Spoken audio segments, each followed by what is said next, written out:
But I'm Can you not, spit something?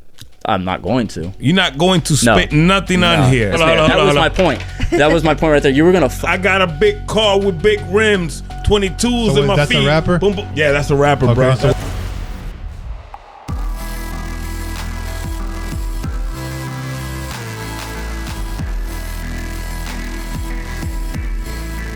welcome to Podcasting Crew. I'm here back with Oli Martinez. We got a special guest today. This is a guy that I used to, go to school with. We did music together back in high school. How you doing today, man? Doing good, man. You forgot to throw in best friend. Oh, there you go. Yeah, that's what it is. Yeah, you owe me a verse as well. Awesome, man. Well, thanks for coming by, bro. I just want to get people to know you more and then kind of share, how you went from, kind of doing music and what got you inspired to do it and how you decided to do music videos and maybe bring out some of your natural talents as far as like acting and things like that. And do you find passion in acting as well? So yeah, man. Also, I just want to add as well, this podcast is sponsored by Orlando Production. We do live events, we do films, anything. We got a big crew, so anything you guys need, contact us, orlandoproduction.com. And any music videos or films you guys also want to do, I have on my website, armanalk.com. And then we have also, Charles, if you want to add your website in there. Oh, yeah, realclkid.com. If you guys want to do any collaborations and stuff. And so, yeah, man. Let's just kind of kick it off. I want to ask you kind of like how long have you been, doing music and what was the driving factor behind, like in your music? Like what kind of drove you to like first kick it off? Was it like an aspiring kind of musician or was it something that you always wanted to do? I mean, I guess the style would kind of play into the role of how I, from like Jay-Z, that was always like lyrically somebody I kind of molded around. I think when Hard Knock Life came out, obviously this is like, a long time ago. Yeah, exactly. Dating ourselves a little bit, not too much, but when that came out and, Black Album going forward, his wordplay and stuff like that was just a lot different from what a lot of guys were putting out at that time. So definitely grabbed onto that kind of style initially, but I never thought I was going to rap or produce or do anything like that. My dad was a DJ in New York, so I've always had like this music kind of ear or thing in the background of my life, and then regardless whether I wanted to or not, he's just one of those guys. He'll play it all day long, right. And you have no choice. That kind of household, right? But definitely started getting into it more in high school. Obviously, and I remember, because we did it together. We had the little rap battles. We had a little rap battles, yeah. So oddly enough, that's crazy, but that's funny, right? Yeah, so I was kind of dragged into that lyrically. At first, I just wanted to produce, and I had just gotten FL Studios, and I was like, you know what, whatever, I'll just kind of be in the background. And then got dragged into these rap battles with you and George, Cedric. Yeah. I remember those days. Yeah, that was fun, crazy. Man. Yeah, and then some people were like, I wrote a couple verses, and this is, I didn't know nothing about writing, other than just the little experience I told you about a second ago. But from there, it just really started going into just making beats and just for fun. Nothing serious, right? And terrible if you look back. The ideas were good and the layout was good, but I didn't know what I was doing engineer-wise or sound production-wise or anything, really. It was just, I knew it sounded good and it almost was there, but like if somebody else did this exact same idea, it would have worked out a lot better. But at least that was a good, foothold. So some people were reaching out and they're like, hey, man, I know you work on beats. If you want to try making a beat for me, so on and so forth. So I started doing it. And then they wouldn't record anything. I would go, they were like, oh, yeah, I'm going to go to the studio around the corner, blah, blah, blah. And I'm like, all right, great. They'll start recording. But then, we're younger at that time. You don't have that kind of like influx of money. So they're just, I can pay for an hour. I'm like, okay, cool. I don't care because I'm not going anyway. I'm just sending you the beat. They go and then they don't finish it and it just sits there forever. And I'm just like, you know what? I'm kind of wasting my time giving these people these things. And then when I hear what they're going to do, like, I mean, music's changed a lot, but you know how music is now, right? Exactly, but there was also that era of like heavy mumble rap, which is like, some people still do that, but it's not as prevalent as it once was, maybe like 5-10 years ago. You're talking about the stuff where people are just like... Right, okay. Yeah. That's what I figured you were talking about. Yeah. I didn't think that was a thing back then. So that's what I say. It really wasn't there yet, right? But then it started kind of leaking in because, like I said, high school for us is 07 graduation, right? Yeah.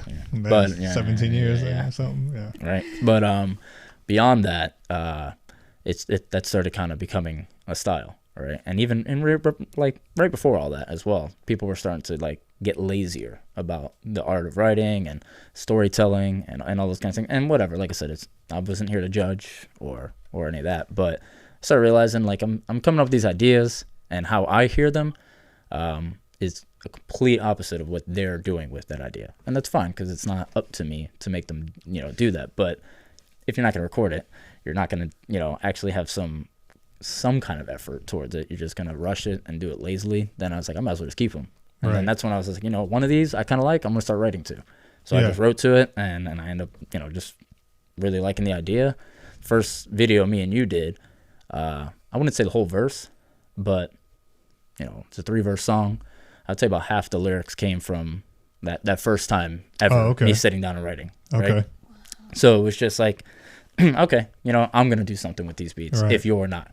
And even though I'm not saying like I was anything good either, especially if you hear like my first few songs, like you could tell like amateur wise, just on recording, on energy, and of course, yeah, everything that's like, and then you want to redo it too sometimes. Right. And then you're just like, oh damn, and I go back even a second ago, right before we started this, I was humming one of the beats that I first ever made, and it's like I always think, dang, I should just redo that, because it's like it's a wasted idea because of how poor I handled it at that time of my experience. Right. Sometimes when the beat could be so good, and then you end up not writing a good enough verse.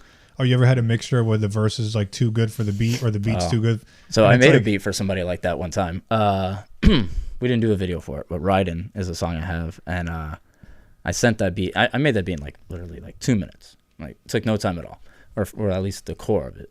And it's more of like a loop beat. It's not like a bunch of sounds or anything. And the guy who wanted a beat at the time was like, oh, you know what? This beat's too hard for me. Like, not in terms of like the complexity of the beat, because it's the simplest thing, but he said it just sounds too like street, and it's not even street. It's just like he wanted more something islandy. Okay. But he didn't tell me that. He just said, "Can you make a beat?" And I was like, "Okay." Like I don't know what you want, so he sent me a couple beats. None of the things that he used as references were islandy at all. It's not like it was like Sean Paul or something like that. It was just regular like mainstream songs, and I was like, okay, well, I'll just match the tempo, match the style, kind of, make sure the hats are at the same kind of range and whatever. And then he didn't want to do nothing with it. I took a shower and I wrote a whole verse in there, and I came out and I was like, I'm going to go record this tomorrow. There you go. Yeah, for yourself. That's awesome. Man. That's great. So that's cool, man. So I want to ask you, what is like the meaning behind your name? Like, when did you come up with it? And just kind of what inspired you to come up with it? Because maybe I don't think I know the entirety of it, the stars and all that. Like, what does it really mean entirely? Yeah. And Karina just mentioned that as well. Yeah, for sure. We were interested, for sure. Yeah. What's the story? So nothing big here, actually. So when I was younger, I always wanted to be in like WWE. And that's I used to like create my own character and whatnot, you know what I mean? And that's so cool. Eventually, back in the day, whatever, right? But then as it progressed, the game would do the thing where you could choose pre-selected names or letters, and like match them together so that it would say it. So initially, my thing was just going to be like CLM or just CL, and then I put it in the game like CLM, and it was saying it like so whack, like I don't know, like the way it would like punch in on the different font. Like CL, like it was like not hitting the way I wanted to hear it. I was like, this is so stupid. So I was like, you know what, I'm gonna drop out the M. I'm just gonna go CL. And I was like, but then, just at this point, I wasn't really trying to like rap like that. I was just getting started in music, and I was like, you know what, I'm gonna put something else on there because I don't like the way it's punching the L if it doesn't have a third word. So I scrolled through, I found Kid, and it said hit it CL Kid, and I was like, dang, that sounds dope. So I just kept it as my artist name when the time came. But like initially, now if you hear my tags and anything I say, KID or I throw CL in there. But before, it was like, I don't think it's even in the final recording of some of these songs, but I would say CLM, because it was never going to be CL Kid. It was just that game that made me change it, because I was like, this sounds so stupid with the CLM. And right. So that was the only reason you kind of decided to change it. With the Kid part, obviously, like CL Smooth back in the day. Not that I was like this like huge CL Smooth fan, but I thought the name was kind of clean, so I was like, I'll roll with it. But the stars, they don't really have so essentially when I wanted to make a logo, I was like, okay, well, I just want to, I like sports logos. So I'm going to have a logo, even if I don't freaking need it, whatever, right? So I decided, okay, I'm going to try to make it Orlando based. So you guys have the clean black and white one back here. Yeah. But the initial one is the purple, black, and blue with white as well. So the purple for Orlando City, the blue for the Magic, the black and white just as standard mold. And the stars is actually, I was going to use the UCF stars. You know, they're kind of like, I don't know if that particular star has like a type, like a name to it, but they're like, okay. They have a unique like curvature. So I got you. Okay. But then big sports guy, the Steelers use the same types of stars, and I hate the Steelers. So I was like, I'm not gonna have these stupid stars on my thing. So I went with these standard stars. Standard stars, yeah. Okay. Yeah, and it's 6 stars, and it's me, my parents, my brother, and my sister. Oh, that's 2 nice. brothers and my sister. Okay, so that's cool, man. So yeah. we all got the tattoos, That's going. cool. Everybody got I think I'm different gonna show it ones. on camera. Oh, We'll sure, see I guess, there. right? Yeah, right there. So yeah. you can't see mine that's colored in because it's well, whatever. I love right? how you rep your But, city. Yeah. So That's I love it cool. here. I Love it really- here. That's cool, and man. Not That's many awesome. people do that. I have respect for that. Yeah, and it's one of those things where I didn't when you grow up north, like even it doesn't matter how long you're there, you don't gravitate Right. to the move down to Where you Florida. came- oh, It's kind of like one of those things, like if you meet somebody from New York here, you can tell they're from New York, yeah. and then you Right. start talking to them. It takes 5 seconds. Can you tell? Yeah, I was gonna say right. Like, we started talking Dang. beforehand, and it was obvious, right? I got a question. I was listening to you, Yeah. your music yesterday. Cool. Armin sent me your stuff yesterday. For the 100th time. Well, yeah, but I did. I have to subscribe today. Okay. Tonight I will. But I felt like I had to meet you first. Sure. So, you consider yourself a rapper or an MC? I could see why you would just say like an MC, right? Because it's not just like I'm purely rapping. Mm-hmm. I do have some of that like sing-songy stuff going on. Mm-hmm. And that wasn't really something I wanted to get into. Mm-hmm. I just felt like, for example, if you take like Cry Me a River, Mm-hmm. Justin Timberlake, right? So Timberland's my favorite producer, like easily, right? Mm-hmm. But I love Kanye, many others, Pharrell, whatever. But if you take that kind of beat, Mm-hmm. and let's just say you had rap verses in it. I mean, he can still have the Justin, singing here and there. I'm but with like, you, I'm you know what I with mean? The second verse is a rap instead of him coming back in and singing. I don't think it has the same emotion that ties in. And I'm not a great singer, and that's fine.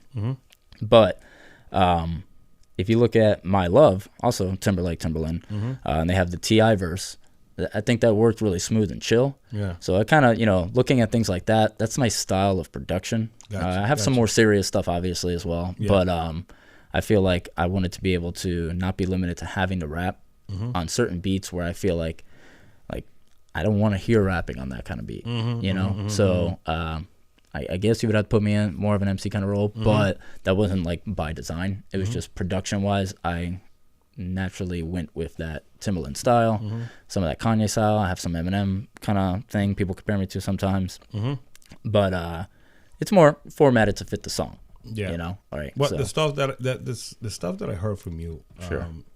it was more like culture type of rap, and I call that an MC. sure. Because rap is one thing and being an MC is completely It's completely different. To me, it's opposite. Yeah, completely it's the opposite of. So what I saw in the videos and all that, I that's what I wanted to ask you the question. I said, where are you going with the music? You know what I'm saying? Yeah. That's what I wanted to know. But when I heard the music, I heard MC 100%. Yeah. Which is a great thing. Yeah. You know what I'm saying? It's I hope it's not a bad thing. No. Yeah, I don't. Bro, there's nothing you can say that's gonna ever offend me. But and I mean like literally nothing. Like literally nothing. Like racial stuff. No, nothing you could say. Like that, I don't care about nothing. But the I guess because I'm producing my own things here, right? Yeah. So it's not like I'm reaching out to people. Wait, everything. Everything. You're doing it. Everything. yourself. Doing everything. Yeah. Whoa. So I will say initially, the studio I was going to before they sold their location, I was going in and I wanted to I didn't have my own setup to produce, but I knew what I wanted. Like I didn't want their beat, and no offense to them, they're great, they're better than I was, right? But I didn't want their beat. I wanted my idea that I had in my head, and because I don't sit down and say, okay, well, let me open this file, and let me make a beat because I need to do it, and so on and so forth. I will not touch the computer till I have an idea already. So I'll walk around with it, I'll develop it, and then usually I'll have like the core part of the beat in my head, the drums in my head, and then from there I'll write just one section. That's all I need. Then I'll sit down and layer out this beat, right? So like the Tall on My Own thing me and you did, that was just a little joke. I actually was sorry to cut you off. I was hoping that we had that clip, we can show it, but maybe after break we can plug it in after, because that's one of my favorite music videos that I did for him. I mean, you could do an intro about it and we can plug it in. Okay. Yeah. Whatever y'all want to do. But see, like even that was just like a joke about me riding along with my friend Mo, who was in the video. Yeah. You know, kinda. He's not in it. Yeah. Oh yeah, no, he is. He's the sheriff. Yeah, Mo's there, right? Yeah. So but yeah, so like that was like me just joking around about him forgetting to bring a towel. That sounds like because we're going to the beach. It sounds like some stupid country song, or they have like some weird way of expressing like this relationship breakup. And I was just drumming on the side of the car and coming up with some of the lyrics. It came up like a little section. I just went home and made it. Like so that's what it basically was. It was just the fact that you guys were going to the beach. Something. Yeah, and he didn't have a towel, and I was like, I got a towel of my own, and I need to let you go. That's I was just funny. It sounds like a way a country song would break up, like somebody would break up, because it's such a stupid way of putting it. You know, no offense to country music, but you know what I mean. Yeah, they have weird ways of expressing. That's cool though, because it's like it has like a dual meaning to it in a way. That's kind of how we portray it, even though it may seem like you were putting it in a way where it's like a breakup. But at the same time, we had this alternate story that kind of also plays no matter which way you look at it. Yeah, so I'm just in there drumming on the car and humming at it. And I was like, I'm going to memorize that. Because when I get home, if I can make it into something that sounds kind of cool, I'll just do it and roll with it. You know, and obviously it turned into what it did. But, I won't sit down and just like open up sounds. Like a lot of people, the sounds are so good now that it makes people lazy, honestly, as a producer. And it's like, people say all these songs sound the same. Right. All these musicians, they're not like they used to be. But realistically, that's just because of the advancements of the technology in front of you. Like if you look at that whole like late 90s, early 2000s era of that, like that Jay-Z, that Justin Timberlake, the Kanye coming up, all these kind of people where songs where everybody was just hitting their mark. There's so much differences between songs. Even a guy like Timberland, when he's producing for 100 people at that time, it's a Timberland beat because he has a certain style and whatnot. But for the most part, it's like these beats all sound very different, even though they all have his style to it. Like very different productions, very different output and the final product. But now everybody's using the same thing. We're all downloading Omnisphere. We're all getting the same kits. We're all using content. Too. Yeah, right? I've seen a lot of that. I heard a lot of that. I'm done with that. Dude, I hate it. And it's annoying because... hate them all. I don't blame you, right? Because the auto-tune thing was just overplayed and used too much. The auto-tune, I'll give that. I'll give that a well. But again, like I said, when you want to get away from rapping, it's easier as a lyricist to sing. Like if you can sing, it's like I can come up with a million songs if I could sing. Listen, I can't sing. So. I cannot. I don't hate the auto tune. Okay. It gave us so much for that time, but it's over. I think it's over. I think the time is over. I'd say. I mean, it depends what you're saying. If you're saying like for example, the 808s and Heartbreak album from Kanye, which I love. I love it too. I love that. That's one of my favorite albums, right? So like that style, I don't think is done. Really? I don't. I mean, you don't see it as much. But if you listen to The Weeknd, for example, he's very rarely just purely putting out his vocal. You look at The Hills or any of those kind of big hits that he has, all his vocals are very distorted. Right now, so he might have layers where the main track is super reverb in the background with the distortion, and then the chorus will come in with even higher distortion. The hook on that song is very distorted, and most of his hits are. If you really pay attention to him, like he's a great singer, so it doesn't matter, you know, but. That's just a style he wants to input on it. But it's not something that, like the 808s or like the T-Pain, where it's very obvious. You hear it and you only think auto-tune, right? Like I think if you keep it subtle, like The Weeknd's doing, where it's like, oh yeah, he is doing that and everything, right? But it sounds so good and you're not really focused on it. Then you can still do it. Definitely. Yeah, I agree with you on that, man. Yeah. I mean, music is crazy.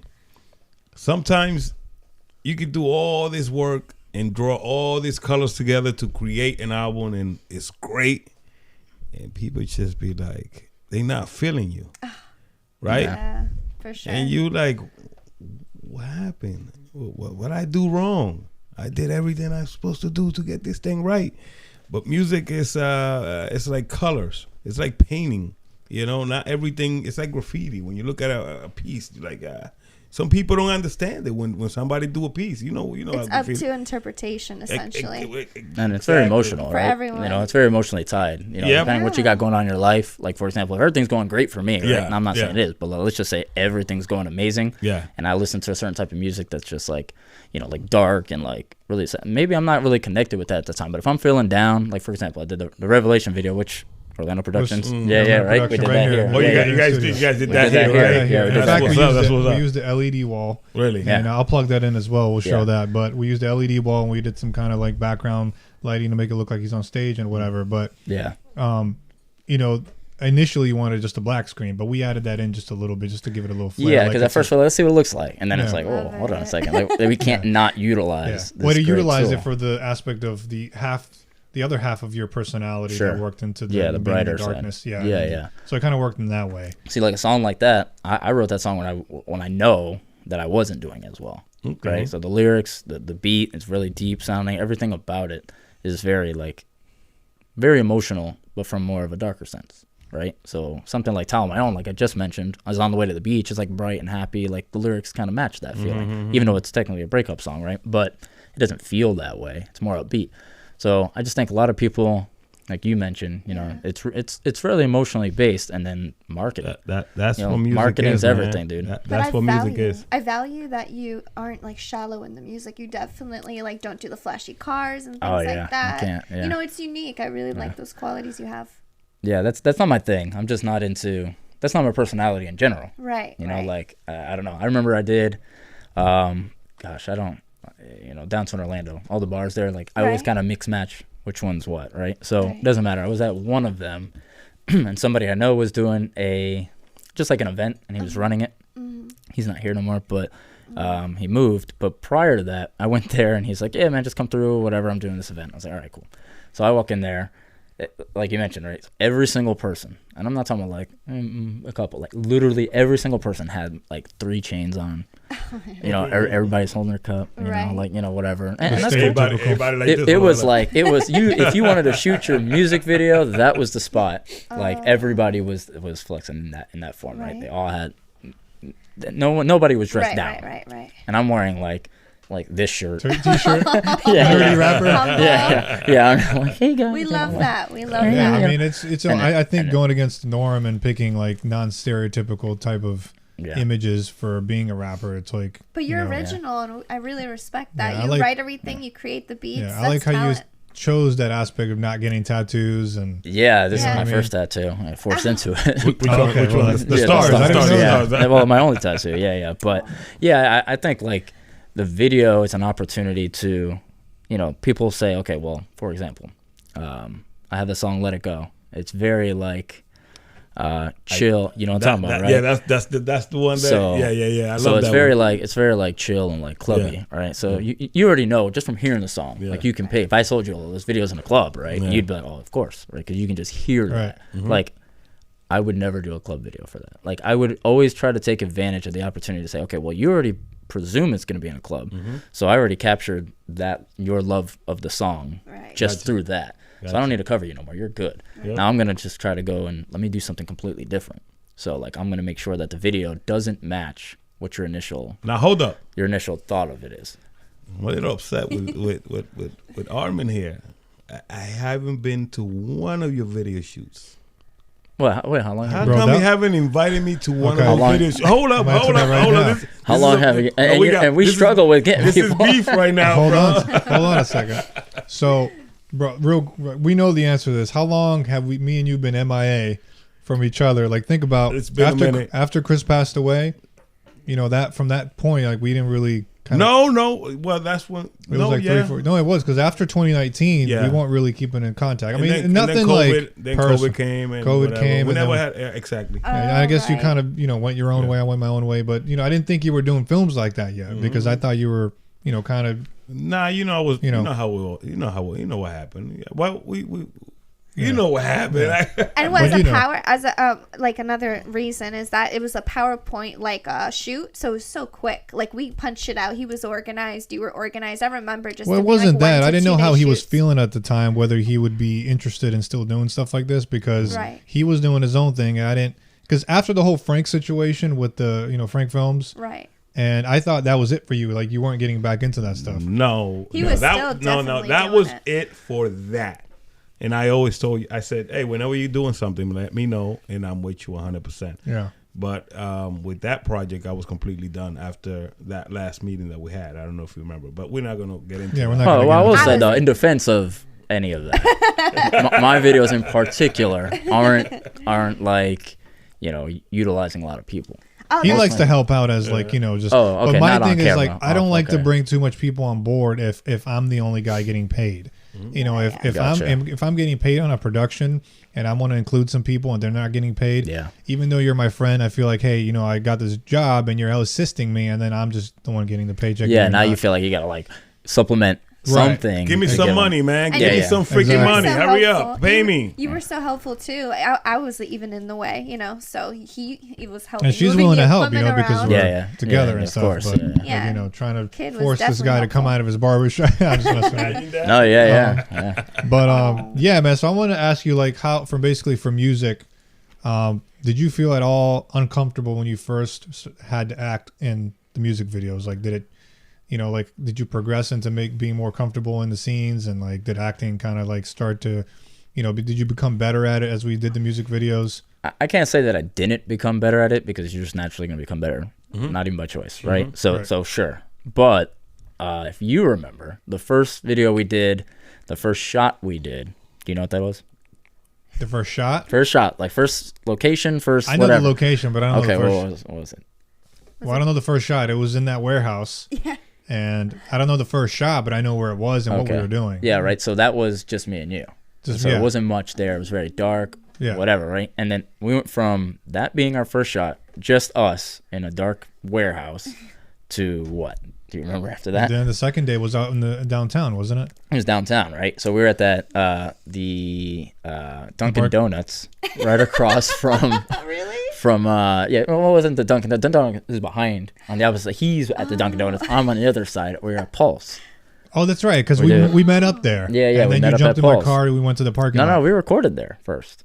Oh, that's right, because we Remember? did one of the shots. So there. we went into Dunkin' Donuts and we are like, okay, well, let's use the bathroom. Let's just, Okay. get something to Now drink. now you're refreshing Now you my remember, memory. right? Yeah, let's get something to drink. Let's chill for a second, get everything situated. Nobody's there. Now, granted, Pulse was a big deal, and it had been. Yeah. I don't know how long it had been. I think it was after the about fact. 2 years. Yeah, it had been. It 'Cause had been we enough shot that time. in 18. Yeah, it had been enough time that like people weren't going to be at the location, Right. randomly. Like, Yeah. and maybe whatever, but big deal at that time. But we went out of time where it was like empty, nobody was around, and that street is kind of like nobody's turning down that street otherwise, right? So nobody's there, everything's good. The second this guy goes to record me, he's like, oh, hold on a second, I gotta make an adjustment really quick. I was like, all right, cool, whatever.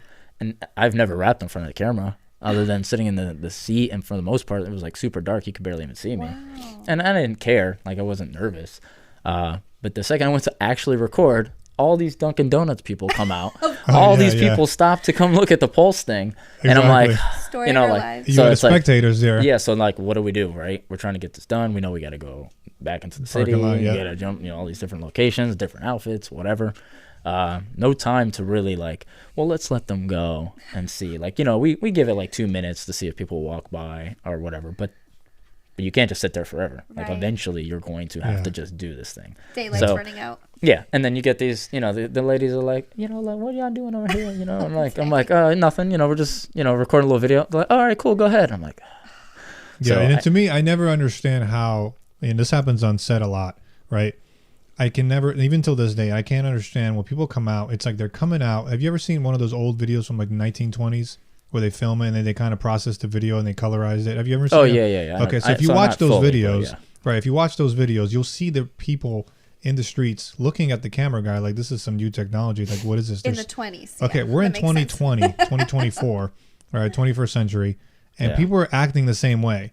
Like, this is downtown Orlando. You're Right. telling me that you've never seen a guy with a camera. I'm not filming a Marvel film here. Right. I'm not flying in. Exactly. on I don't even strings. have this huge camera that looks like anything crazy. You wouldn't even know. You could have snuck that into an airport. Right. We were so discreet. Exactly. You know? And to have to stand out and watch it and then, like, Yeah. So you just I mean, pressure's on essentially. Now you got to do it. You got to look good doing it. Yep. And as you reference, I'm not really like a flashy cool guy, right? But this is kind of just a direct rapping thing, right? But, you know, I wasn't worried about it. Like the second, you know, you say, okay, go ahead. It's just, you know, clicks and Yeah. you're not worried about it anymore. and then we had to kind of listen to the music kind of coming out of the back of my car. And It was a whole thing. what do you think about that? What do you think about the people coming out of nowhere? Yeah, like what are y'all doing? What are you just there to like pressure the artist? Man, you think it's Yo. a thing where they're trying to just get people mad, or are they really dumbfounded?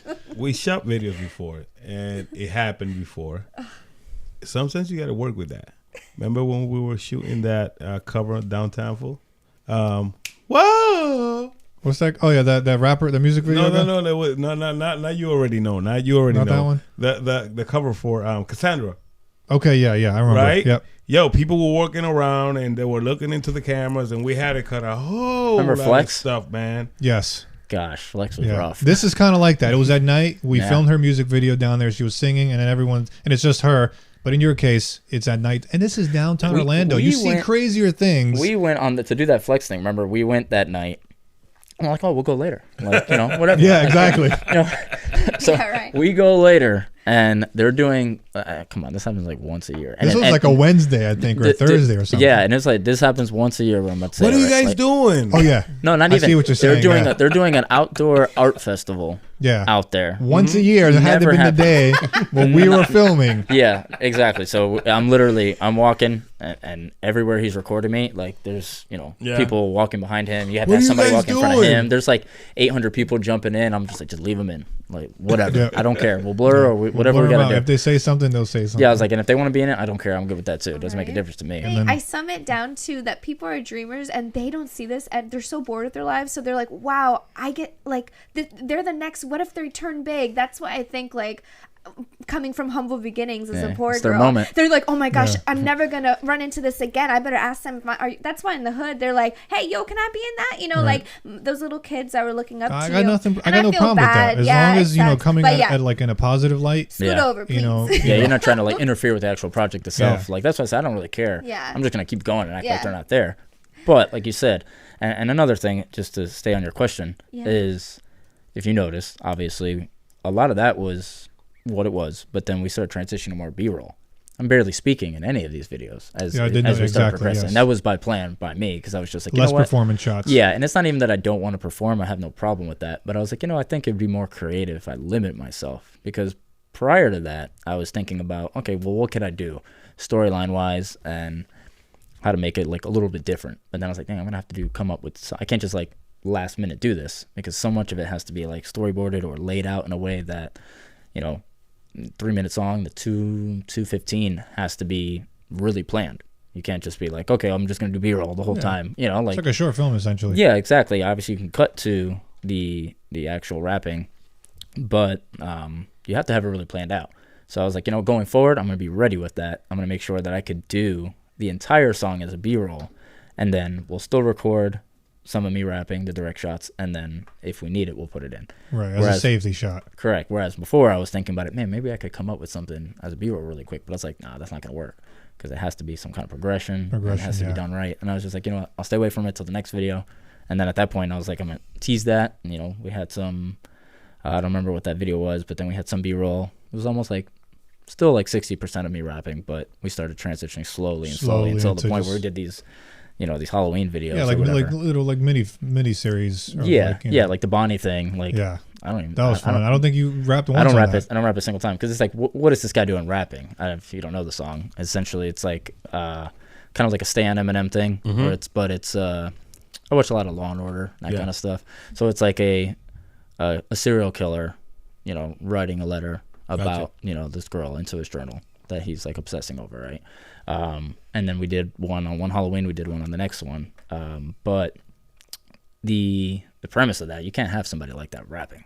Like that would defeat the whole purpose, Yeah. It's almost spoken when I record it in the first place, and obviously intentionally. But at that point, I was like, you know what? I'm just gonna stick with this B-roll thing. I think it's way more creative. I think it's just more It's almost like a waste if you perform it again and like and it's do just the same thing. Like I can do that. I can listen to that. Right. You know, why see you perform it and when they rather capture the story and like I just mentioned before, like the ability to make the visual different than the obvious is something that the B-roll really captures. So that's just, you know, like you said, I guess I got better at the acting because I had to, because there's more of the acting, but I haven't really put myself in a position where I have to do much other than it's all on my own, where you got me walking around like an idiot.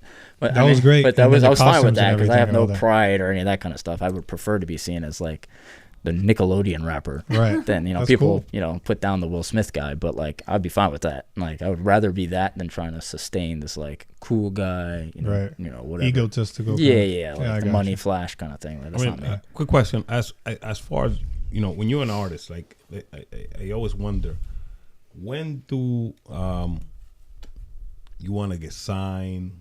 Where you going with the music? Like you just want to be how you gonna move forward with the whole music situation? What's your next step? Gotcha. So for me, I'm not looking to get signed. I think getting signed is the shortcut that doesn't pay in the end. Right? So you're an MC. I knew it. Well, because then you're not out for the money, bro. Well, here's the thing. I'm not saying I don't even know the difference between that. You don't know the difference between an MC and a rapper? No. I got a big car with big rims, 22s in my that's feet. A rapper? Boom, boom. Yeah, that's a rapper, bro. So what's an MC? An MC is more for the culture, man. For everything. Like, is that true? Yes, it is. I'm not saying you're wrong, but no. So it is one of those things that's hard to define unless you know it. But I won't say that that's necessarily what I'm primarily going for, right? Well, but from what I heard, your music is not. I got big cars, big rims, because big a lot of guys chain, in the 80s and 90s and all that, it was called MCs, and it was more for the culture. Like exactly. It wasn't never defined to be two separate things, but you can kind of hear it and tell, personality wise. But in terms of getting signed, that's not really a goal of mine, because then you have no creative control. Right, they bring in writers. They bring in, like, for example, me and you do a video, whatever, $1,000, $2,000, whatever it costs. If they're like, okay, well, we're gonna use blah blah blah to do our video, it's gonna cost $50,000. Okay, well, that's a very realistic. We can't pay there. No. See, that's a realistic budget, right? So $50,000. That's what it should. That's the minimum. Correct. And this is me just saying because it's like me getting signed, not Drake or somebody who's actually spending crazy money in these videos. Like, I can't say that. I'm not saying that their videos don't look good, but I can't say that their videos are so much more creative or amazing than what we've already accomplished. Absolutely, yeah. That I would, just on the videos alone, would want to make that leap and go, okay, yeah, I would rather pay the $50,000 for that output than the money we're spending to do what we're doing. Like, I prefer my videos with Armin than those videos, right? And it's just based off the ability to be creative and to capture professional footage.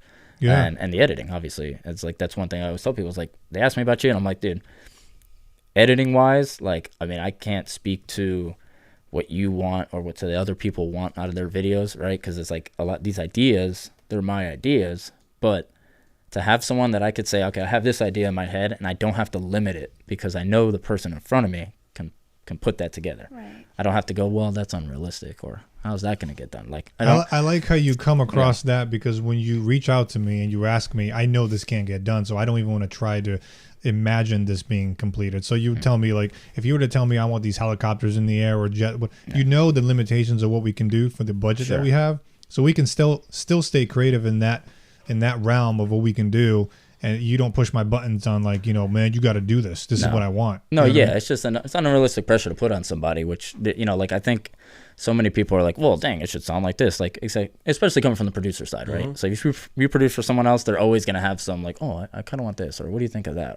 And it's like, you don't know how to do it. So how are you going to tell me how to do it? Yep. Like, you don't understand what it takes to do what you're trying to say to do. Yep. And it's not that I can't do it. It's that you don't know how to express it in a way that I can do it. Yep. Right? Like, if you wanted what it eventually got to, like, all you had to say was this, but you didn't even know how to say that because you're so outside of the game. Like, for me to come to you and say, okay, well, I want helicopters and all this kind of crazy stuff, or, you know, drone footage, or me in the back of the car and the car in front of me, like, I have to stop and think, well, okay, well, how the hell is he doing that? He's obviously in the back of another car. Do we have another person driving? Do we have, like, I have to be realistic. And we always talk about it when we do that. It's like, here's what I would like. movie wise. I would like this. Now I know we can't do that. Like how these can elements, we cheat that? Yeah, these like how can we elements. cheat that? Like, do you know? And you'll always have an answer. Right. And that's why I would say, like, relationship wise with you, it's very easy to come up with a cool creative idea. Because one, yes, I do have like a good creative mind, and I can dial it to what I know the resources are. And two, I don't have to worry about anything beyond that. If I can bring you to there and you can go, okay, I know what you're saying, then, and you always do, I don't have to, you know, like, I'm not like, oh man, I wish you would edit this, or like, I don't get the final product and I'm like, there's 2 million edits and we're going back and forth 100 times. Because it's like, you just always know exactly what I want in that final product. Like, I don't even, like, anything else. When I would record at the studio and there's an engineer there recording my vocal or editing my vocals, very good. They're great at it. But I already knew as soon as I got that recording back, I was going to go, damn, like, I have 100 notes to try to make this into what I heard. And that's largely on me. You want to know something crazy? You know? You just said that, and I've been messing with Armin. He said, I don't want to edit no more. It's a pain. I don't want to edit no more. I said, bro, you have to edit, bro. I agree. I There's definitely no agree. way In fact, I want to, Definitely because we agree. did I can't say names yet because Yeah. we're not supposed to disclose what short film we just shot. But I want to show you what we did recently for a famous YouTuber, Okay. and I'll show you after the podcast. But You got to see it, though. and I don't edit anymore, so I kind of had to edit this because we were kind of short on time, and then they kind of entrusted me only to do it. They didn't want to trust someone else to do it. But like I said, I don't really edit anymore. It would have to be a big production, something I really enjoy and I like, and there's help, and there's like a time crunch and things like that. But yeah, man. So I don't know. It's just like, you don't want to wear many hats. You don't want to. I know you want to create. You make your own beats, and you. Yeah. No, I hear you. I wish I could magically not have to do most of that stuff. Exactly. That's I my hear you. point. Like, Yeah, you yeah. ultimately just want to do your craft. You don't want to actually do the entire thing because it may limit you in some form or faction, because you have to just take your brain capacity and apply it to all those things, and like separately, right? If you applied your brain just 100% to one thing, it would be 100% dedicated to that one skill. And if you got to split that percentage across 5 different things, for example, right, it'll be much harder to kind of give them, like setting up this podcast, for example, right? Doing everything, or maybe like 2 or 3 guys doing it versus 10 guys. You also want to just focus on your craft. You know what I mean, right? I mean, that's yeah, definitely. But kind of getting to your point about the signing, right? Yeah. Like, I feel like it's not a light switch thing. It's not like either I do everything or I delegate it to 10 other people and the final product becomes what I wanted anyway. Like, there's going to be, that final product will be different the more people and elements you add between you. Like, if you do everything yourself, it's going to turn out how you want. Yeah, it's going to be more work. Yes. Yeah, it's going to be all that stuff. But it's going to end up being exactly how you want whatever schedule you want. It's going to be what you want in the final one. Whereas That's a good point, the more yeah. hands you put in there, just like the deal, you sign a deal. Let's say you sign a 360 deal. All right. What if I'm already, they're not going to give me a 360 deal unless I'm already showing that I am producing at some rate that I'm already successful. So if you want me, that means I'm already doing something that you can see that you can just throw a little more dollars behind and then utilize all my money. Just push it. Yeah, they're just going to market it. Like, he's push already doing great. Let's just market him some more, right? And then we'll sign a 360 deal. We'll take a little bit of everything. His merch is doing good. We'll take some of that. This little podcast is doing good. We're going to take some of that, whatever, going forward, right? I don't want that. That means that I've done well enough that they realize, dang, this guy could be bigger if he did this one thing.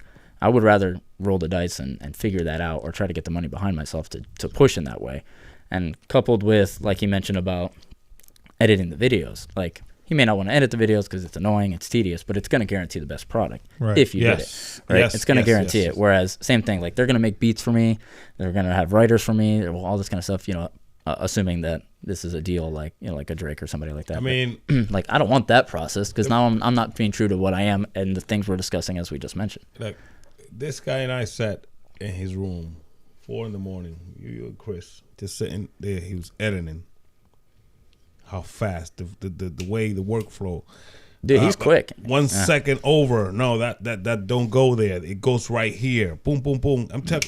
Remember that video we edited, shot the same night. We went back to the lab, the one that we shot on white.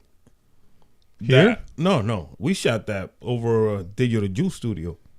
Oh yeah, Yayo's music video. Yeah. That's right. That was like overnight. We was like, yo, I don't want to Yeah, it sit was on done. this. Let's just deliver this thing. Let's just get it done. And that's what he wanted. He was just a performance kind of thing, right? You saw that music video, right? The Yayo music video. Bro. I don't remember. Okay, well, anyways, this guy just wanted everything on white background. The white background one. Yeah, you showed me that with 2G or whatever, and then it was just. It was the next day he had his video. Next day. Pretty much next day. We shot it. Yeah.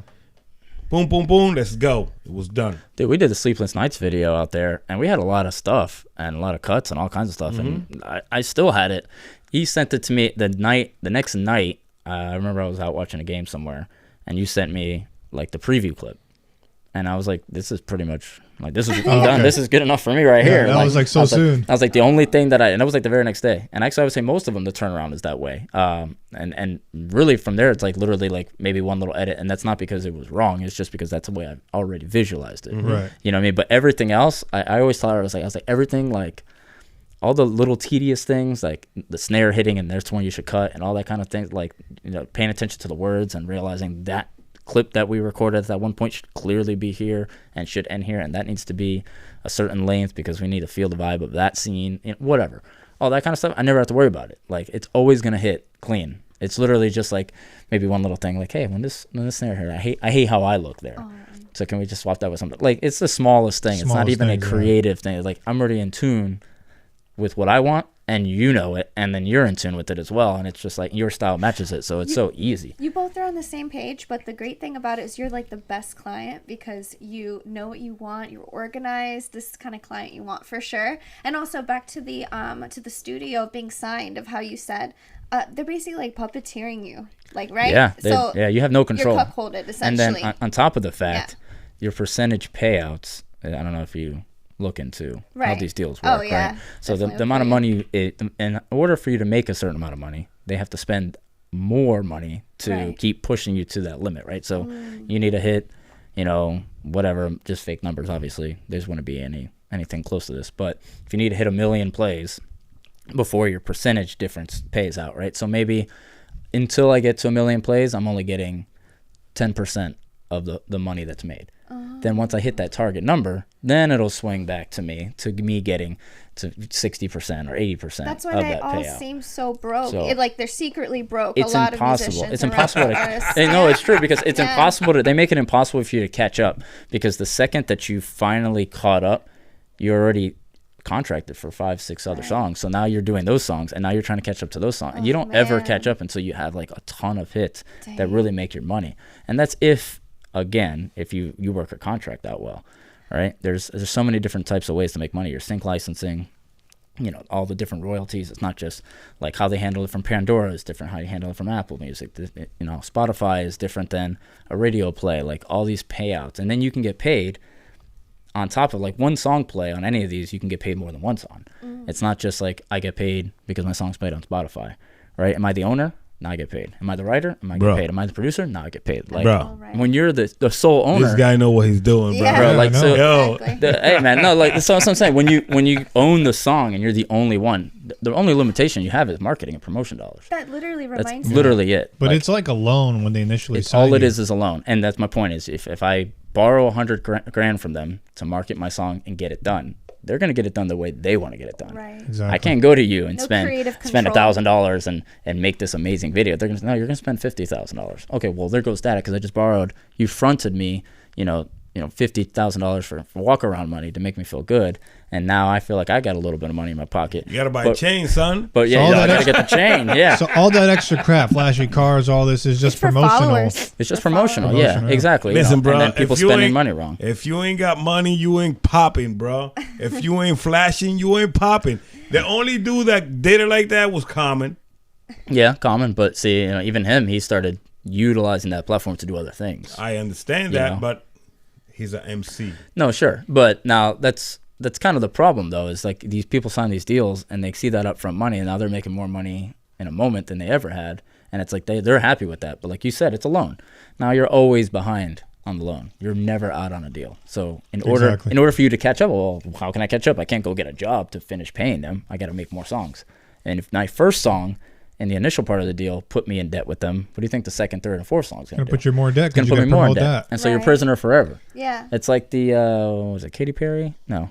I learned Macklemore. Macklemore went a different route. And the Lewis like taught me about being independent, putting out yourself. Kali Uchis as well, like putting her own mixtape out and getting her own followers. Yeah. So Macklemore and Lewis, he was already doing songs forever, like in Seattle, right? And then he decided, you know what, I'm just gonna find a distribution company once he partnered with Lewis to promote. Right. So they found a distribution they could pay once, right, and then get their songs out there, so that they still had the ownership. The distribution just plainly handled the physical distribution of copies. So like now people go to DistroKid, you know, CD Baby, whatever, to get them on all the platforms, which is nice because then you control everything, and the minimum fee coming up is like nothing, you know, $100 or whatever the heck it is. You know, that's probably more than what it is. But they recognize that 99% of artists aren't even going to cover that. Right. So they don't care, you know, like that's free money for them. But then you control everything, and you still got to be smart. You got to sign up with publishing because there's a big difference between just putting out a song and getting publishing royalties, and having like I said, the producer royalties, the writer, the owner royalties, the sync license royalties, if it's paired with any videos or something like that. All these things are ways that all these labels are getting paid out, and you're only getting paid as the performer. And are you getting paid as a performer on all the different types of royalties that are listed? Mechanical and like I said about Pandora and all these things. So there's so many ways one song play can get paid out. Now you're getting paid, you know, less than a penny per play. But there's so many ways that one song can get played one time and pay out instead of it just being like. So basically, you will only be making money when you go on tour. Correct. Yeah. So the tour is the thing. The tour is the thing. So when you go on the tour, you get a bigger chunk, a bigger percentage of, you know, seats and stuff. But that's why these guys have to do this stuff. I'm not gonna become a rapper then. Yeah. I quit today. All right, man. So we're gonna take a quick break and we'll be back. But that's the first part. So thank you guys for watching. We'll be back in a few. All right, guys, we are back. So back with CL Kid. So I wanted to get into the next question, man. You know, good talk so far. So I wanted to ask specifically, you know, we talked a little about film, but like music, how do you feel where the music culture is today, specifically for hip hop? And, you know, do you feel like it's like a flashy lifestyle? It's more so self-centered? Is it about like me? Is it almost like sensationalized in a way where it's just like materialistic things? Is there like no emotion? I'm not saying no emotion, but I know what you're saying. I mean, it is, but I think the one thing that people don't stop to realize is, you know, we talked about the contract thing, right, or signing, and you losing, I mean, not all creative control, but a lot of your input. These people are looking for ROI, right, return on investment, period.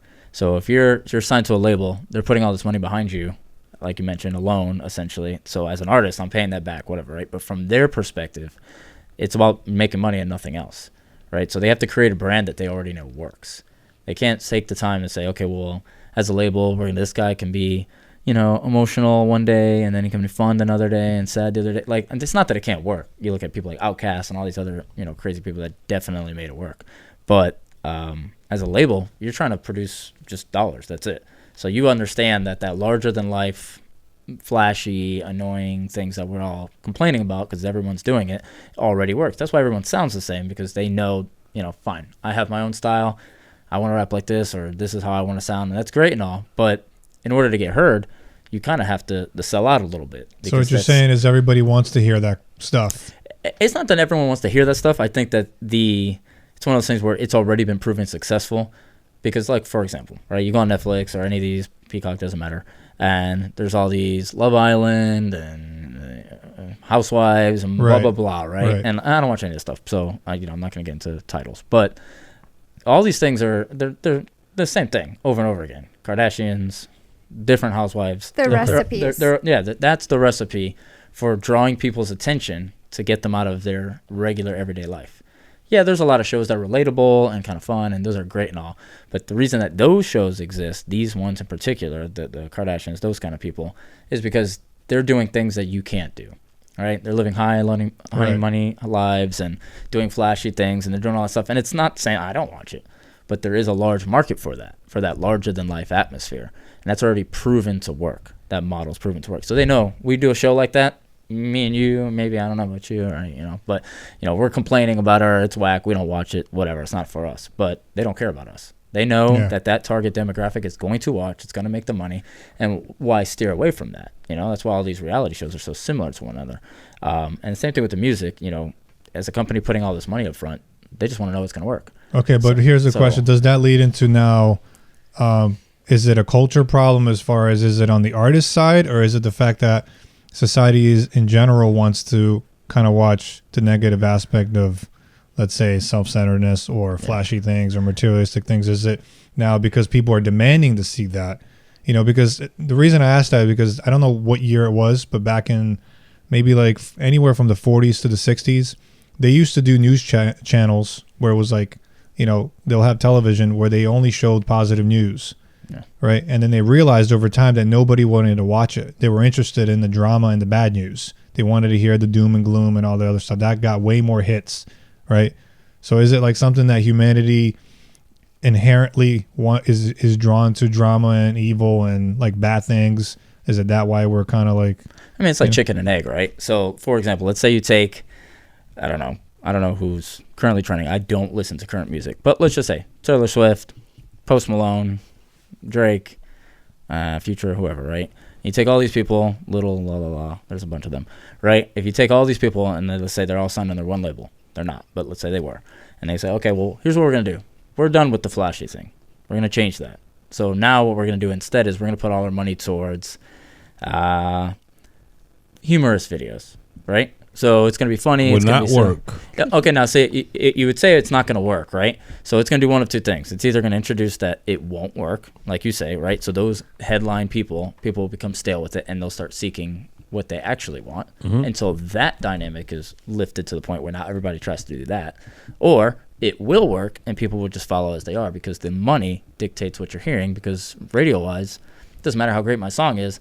For example, I live here in Orlando, and I know Orlando radio stations, DJs, people like that, they can't play my song because you have to be famous elsewhere in order for you to get heard here. It doesn't matter if I'm like a big deal here. They're only going to play the mainstream stuff because that's what dictates. It's a lie because they don't have to do it, but that's how they don't have to do it. They don't have to, but that's how they run it. Because I did radio for about 6-8 months. Sure. I play whatever I want on my show. Where was your station? Cacu. The Spanish station. Okay, so maybe you give me some. You give me some shit, I'ma play. Sure, no, I hear you. So the stations I'm referring to are like like the top 5 stations in the state. Yeah, but this is Orlando. I'm gonna tell you this much. I'm gonna put it to you this way. Yeah. I was back in the days. We used to go up to Hot 97 with tapes or CDs or whatever, trying to get a play. A lot of stuff got played, man. It's bullshit, man. Well, Hot 97 is kind of got a different vibe. They kind of feel like they run. It's hip hop. It's real hip hop. They're gonna do. Real, yeah. They're gonna be the choice. It's the real deal. Correct. You feel me? And if you could get in the building and you get your shit play, you got to play. And that's kind of my point. That's still like the people's kind of station. Whereas you listen to like the top 5 stations. Let's just stick with hip hop. Yeah. In Florida, I don't even know what the hell they are, but let's just say whatever 101.9. I don't know, but they're all off. They're making their dollars off mainstream music. And that's just it. Like and those are the people who are already the top earners, the top people, whatever. That's what you're gonna hear. Like it's forced down your throat over and over again. You're not just getting a random person like me who has a good song and they're like, you know what, this sounds kind of good. I think it would work if we pushed it. They're not gambling. So what you're getting at with that, everyone's sounding the same, it's because they already know it's work. It's a proven model. They're gonna make their money off of it, and it's a larger than life attitude that's never gonna change. There's always going to be that systematic layout of the haves and have-nots. And people like us just watching that and, trying to live through that. And also to add, like, it's common sense that I do slightly agree with you. Like, it's like a movement that I don't really like. Like, I don't listen to the mainstream music. But there's a difference between, like, what's commonly liked versus, like, Yoko Ono. Like, we don't want to listen to someone just screaming into a microphone. Like, we kind of want to listen to something, like, upbeat and, like, something we can relate to, or when we're working, we can just, like, listen to in passing. So I get that point of, like, what works versus something so, like, outlandish and kind of strange or different is usually a smaller crowd. Majority of people would like some structure and some, like of a similar thing, basically. I mean, like, look at all these people who that are like indie artists or people like that, like Russ or whoever, and like these rock bands. I'll stick with them especially because you always hear people like, oh man, I love this band. Before I liked their first and second album, but then after that, the third album, they started selling out.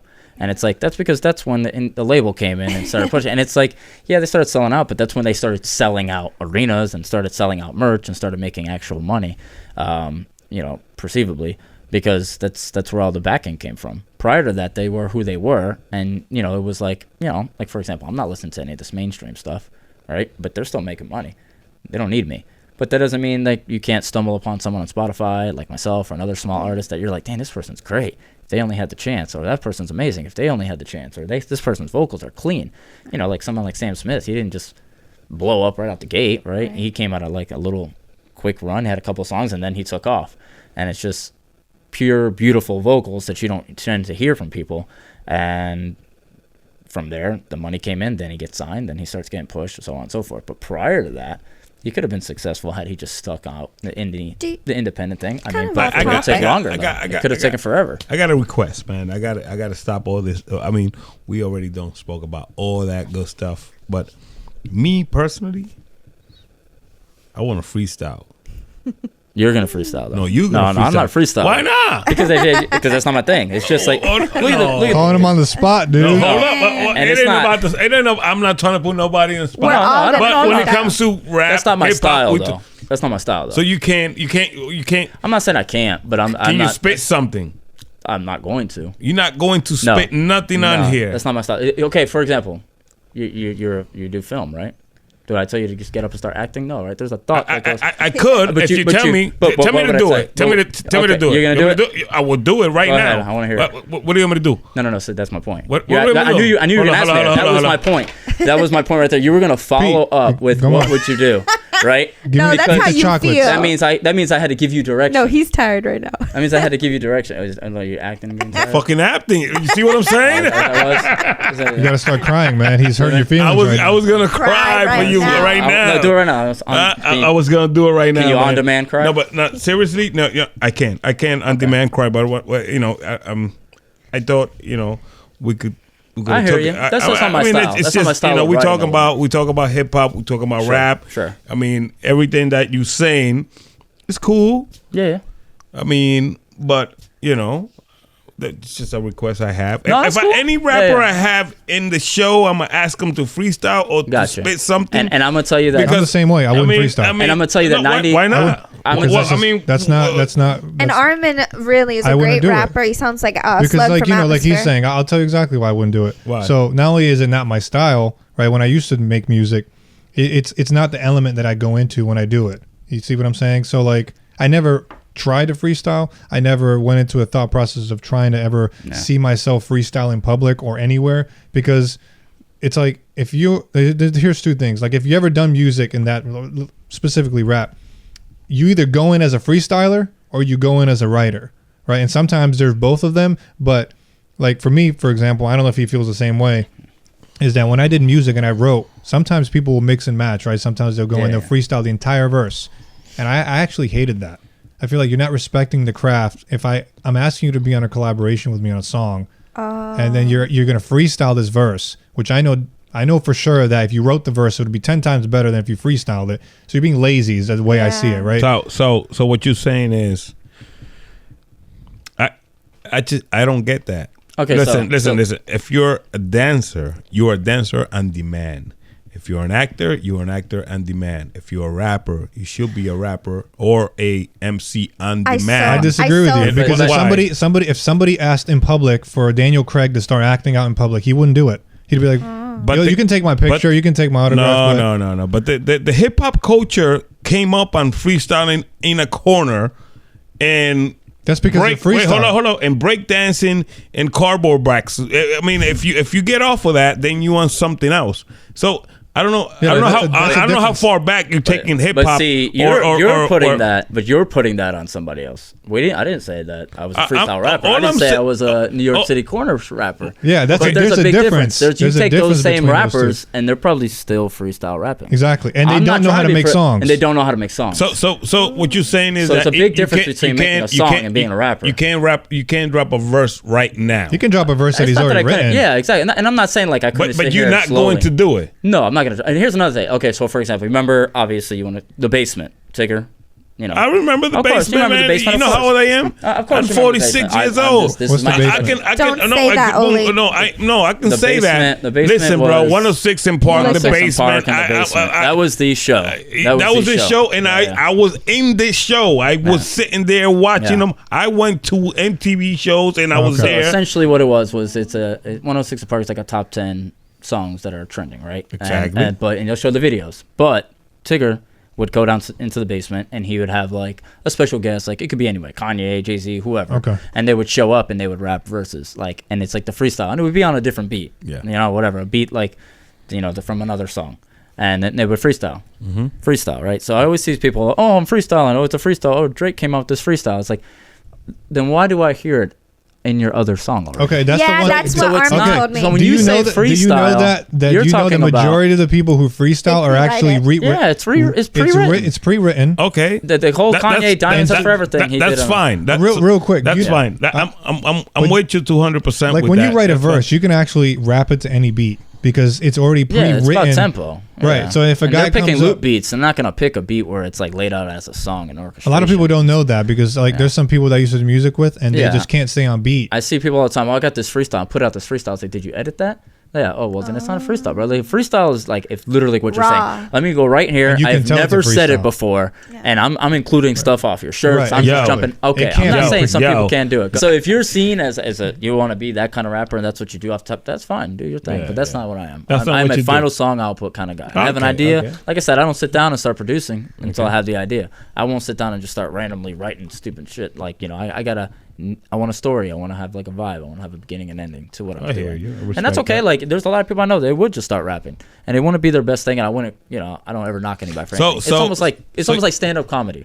You would go up there and you could say some jokes and all that, and it would be, you know, I'm not saying you would just be terrible, but if you had a structured set and that's what you do, you ain't, you know, Chappelle, I could be like, hey, Chappelle, say something that's funny, and he would be hilarious no matter what. And he But may pull would- something that he but- said before. But he because I might know- pull Okay, something he played before so- that he will use eventually. So what you're because- saying is that you won't even drop a verse from something that you did before Why in would our I? show? Why would I want you to hear that? Because I On- want under it. the- We need it, No, man. no, we, it's this not- is it's not the we- same, though. We It's want not it the same. right now, Dang, bro. I don't. Really? Okay, I hear you, but I don't write. You don't want to give it to us. It's fine. No, no, I no. want I'm that. about to I man. hear you. rapping. No, I hear you, but I wouldn't send you the acapella, right? I write it to the beat and the emotion of the beat. So I want you to hear it as Yeah. it should be heard. You wouldn't show me I this feel you video. on that, So we yeah. took a moment, right? And you showed me this video clip. We didn't mute it.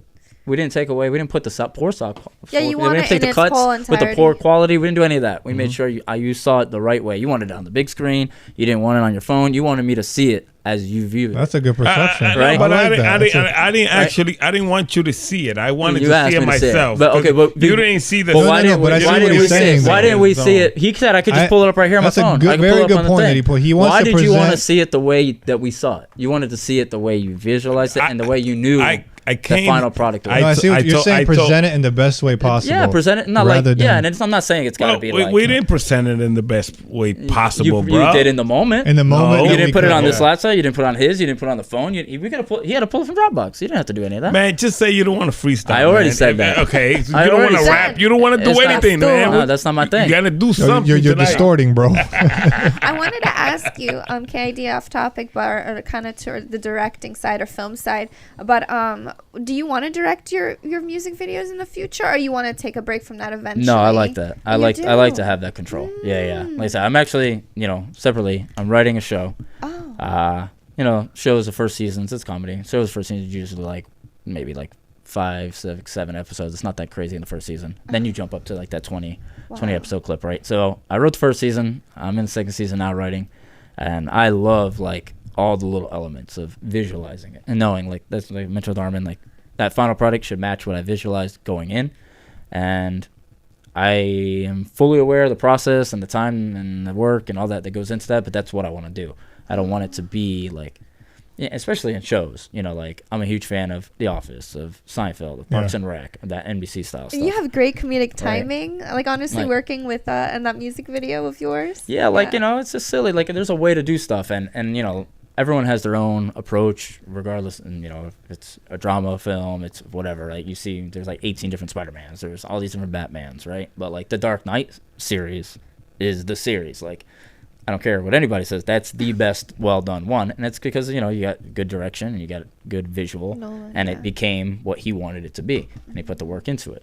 Same thing, like with my writing and with the direction, whether it's a music video or a TV show. Like, I'm already I visualize this with the camera. Like, if I came in here and I wrote this scene and you guys were standing over there, I was like, no, the camera needs to be over here. And it's like, oh, it's the end of the table. It doesn't make a difference. It makes a damn difference. You visualize it. I want it from this angle. I want this guy on the left. I want that guy on the right. I mean, that's ultimately as a director's. That super control and all that. Like, yeah, there's a lot of tedious work to it, but I'm okay with that. Like, I would rather have that than. And I didn't know you're wanting to get into film, so that's really exciting. Oh yeah, definitely. Yeah. Definitely. Would love to get show picked up, and it's a great idea. It's unique. I think it has longevity. It's marketable. It's and you're funny. very organized. Very organized. It's very ready. It's ready to go. There's these things that I always call like nightmare clients. Yeah. Right. And I don't feel it that way with you. Like, I've had, I've done stuff where it's like, it's just too difficult. I'll just put it that way. I'm not going to get too much into it. But then there's like it gets certain ghetto things out there for sure. Like, yeah, and it's like there's certain things with certain people like me and you. We just kind of connect on the right levels in the same way. We kind of share a vision. So and I've had people who just don't care how they look. They don't care how I edit it. They don't have a preference. And some people have a preference, but at the same time, it's the same client because you still kind of ease up and let it kind of flow, which is nice. You're humble, and that's rare. I got one question, right? I want to know, and I heard some of your songs, but I want you to generalize for me. What do you rap about? Okay, so that's not a bad thing. Yeah, I would say, if you so you say you heard some of my songs, right? So let's say if I were to take my 5 favorite songs, right? There, 2 or 3 would kind of sound one way, and the other 2 would be completely different, right? So I have maybe 5 years ago or something like that. I had like that whole like darker depression time and doubting what you're doing and a lot of change in life and stuff like that. So a lot of my writing, while Revelation was pretty spot on to how I was feeling at the time, but everything else was more just like almost like writing a book.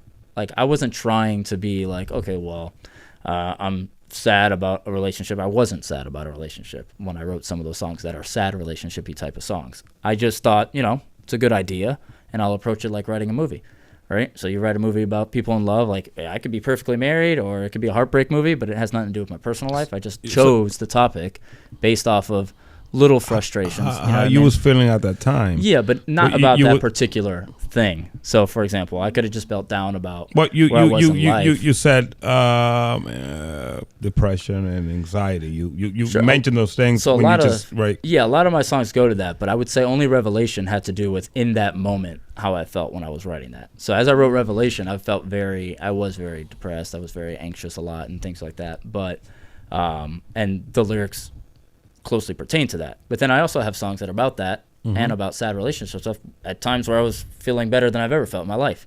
I just realized I was like, I like that writing style and I like the element of music, those notes that you wrote about how you felt at that time. Sure.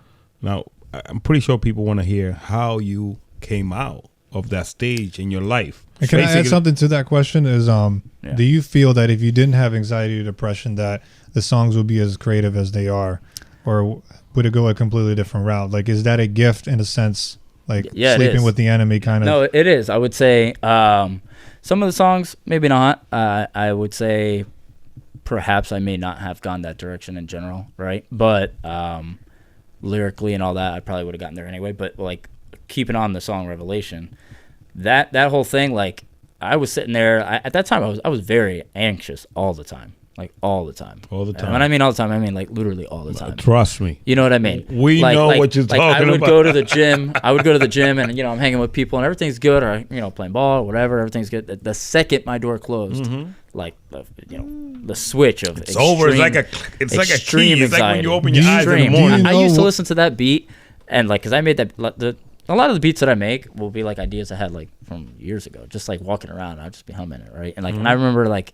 That beat comes in like to some strong strings, and then before the drums kick in, and I would sit there, and I don't like to like listen to a beat and write lyrics. Like that's not my way. I just like as I'm going through my day, I'll think of a little bit, and then I'll add on to it a little bit, and that's how I write my songs.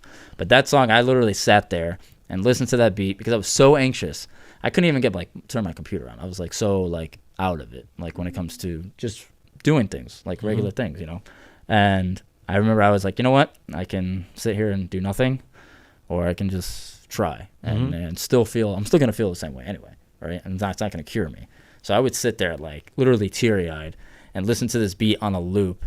And every single time the drums would hit in, they're like, because it starts off with just strings, like I would start nodding and feel like kind of into the music in a way that any other song I've written probably didn't really gravitate towards.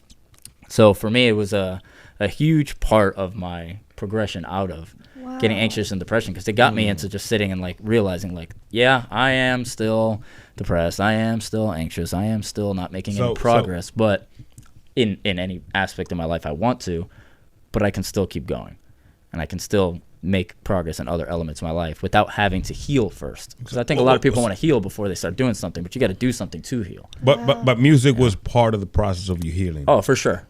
Sure. I mean, that song in particular was a huge part, because I started feeling excited about something I was doing at a time where I didn't feel excited. But it wasn't a temporary. It wasn't temporary. It was something that actually, you know what I'm saying, work. You know how it is that you can feel good for a minute, but then again, boom, you go back down, right? It wasn't a band-aid. So I will say, after I did that song and we did the video and all that, it wasn't as though I just like launched out of it, but it was definitely more like the roller coaster started. Before I was just down. I was just down, right? And then it was, the song started getting kind of, I was getting some kind of joy from writing it and feeling like, damn, this is pretty good. Nice. I'm enjoying it. I felt pretty good. And then, like I said, just it hits and you go back down, but then back up, I'm enjoying this again. The video was fun. Everything's great. And then I started finding ways to like stay productive. Like I was writing the show and I was writing some other things that I enjoyed doing and coming up with other songs. And I was like, you know what?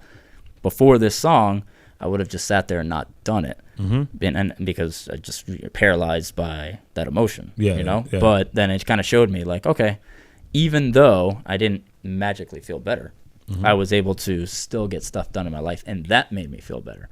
So, like I said, it's not always, people wait and wait and wait and wait. Like, oh, I'm going to do this, or, when I have the right resources, or when I have the better camera, I was like, just start, bro. Yeah, just start, because the more you wait, it's never going to be the right time. It's never going to be the right time. When I have a better camera, when I have a better setup, and it's not really you chasing something that's doing it backwards. It'll never happen. It don't have anything to do with the gear to start something. It's the way you feel. It's funny you say that, because we shoot Blackmagic cameras, right? And, we shoot great. When you purchase these cameras, right? You may not know this, but there's a software that comes with it, right? It's DaVinci Resolve. Yeah. So I put out this trailer on YouTube. And I shot it with the Blackmagic, and I tagged the camera. And then it was one of my short films that I did in Dojo.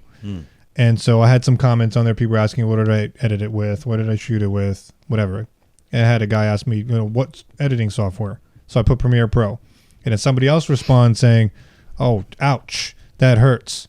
He says, how could you buy the Blackmagic and not use the DaVinci Resolve? Right? And then I'm thinking in my head, to me, I'm like, this guy's so limited in his brain capacity, trying to like put himself in a box where he's not realizing that I didn't want to. I was writing the comment, and then I stopped writing. I was like, you know what? It's not even worth it. You let it. It's not worth it.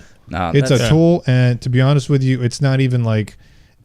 It doesn't even matter in that sense, because it's you're using all these tools, so they may change over time. And if I just stick to using the one thing, I'm not going to know what's outside the box. It's like branding, for example. If you're a fanboy of a certain brand, you're never going to know how you can get outside of that box and use something else. I kind of know where he's coming from. And I'm not going to say that he's wrong or he's right. But, when you open a project with this whole situation, it's smooth as hell. Yeah, but there's no difference. No, there between is no the two if you know what you're doing. There's no difference. And I'm with you 200%. There's no difference. But he felt the right to comment. The great thing that you did was you left it alone, because you got your own choice, man. Sometimes people tell me, you still use Photoshop 6.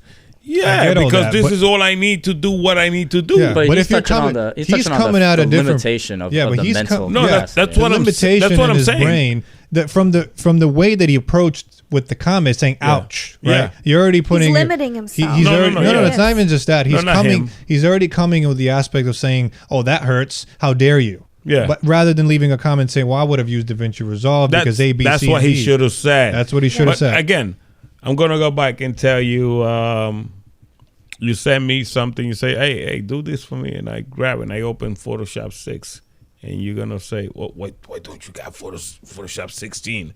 Because it only takes that to do that. Right. You know what I'm saying? I mean, it's all about perception, like he's mentioning, right? And I mean, I guess you are as well. But you get so many people, and another thing I realized around that time is, maybe it was the videos and just the connection with that visually. People were reaching out to me left and right. Hey, bro, how do you do this? Or, hey, what do you use software-wise? Hey, what are you doing for this?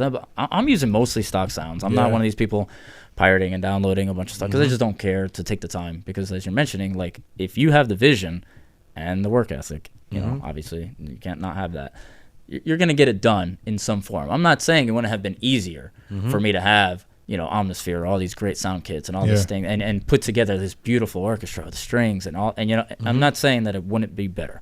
But when you wait to have those things, you know, cart before the horse kind of thing, I'm not going to make the song until I have that. I'm not going to. I work with people like that. I'm not going to do the video editing unless I have 16. If I only have 6 people, I'm like, oh, I use Cubase. They're like, what the heck is Cubase? I don't care. They're all 99% the same. Yeah, you might have better sounds, or yeah, you might have, but what am I going to do? Not do anything? Just, you know, wait until I can compare it to what you got, and then what about the next person? Who are you comparing yourself to? Right now, you're looking and you go, well, I'm trying to sound like A, B, or C, and well, they're using a lot bigger programs than you're using, and You so have to progress. You have to kind of stay in the realm what you're gotta- able to do. So in other words, if this is your capacity, you can't jump out of your capacity to what you can do. Otherwise, like you're saying, if you actually start being OCD with it and you're comparing to the big boys, right? They got all the toys. Then you're gonna realize even the decent stuff that you can afford is not going to be compared. It's not going to be good enough. Look at never Tony gonna be Scott. He Just started go. with the commercials. He started with really flashy commercials. Then directing Man on Fire. And look, you got to start from somewhere. That's You what got to some use people- what you got. I tell people all the time, like every single person, and a lot of people actually reach out to me, which is a blessing, you know, and it's cool in its own way, where it's, you know, like to see like somebody even cares your opinion on anything. Like, you know, like you mentioned, you post this video and people, for them, regardless of how they approach it, they responded or they commented out of their way. That means 1, they saw it.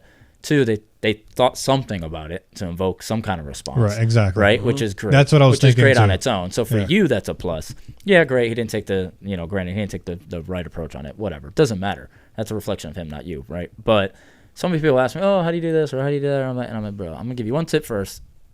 What do you have, right? And they go, I have, you know, FL and this, blah, blah, blah. I was like, so you know how to use it and stuff like that? Yeah, I'm going to go, you can make a beat. You can do it. Like, it can actually be done. Okay, I was like, make one beat and send it to me. Well, I have this idea. I was like, okay, you have that idea? Make that one thing. Okay, and then they hit me with more questions. I'm like, I'm not responding to you until you do the one thing. And that's all. And then they'll hit me. I swear to you. And every day they'll keep hitting me up.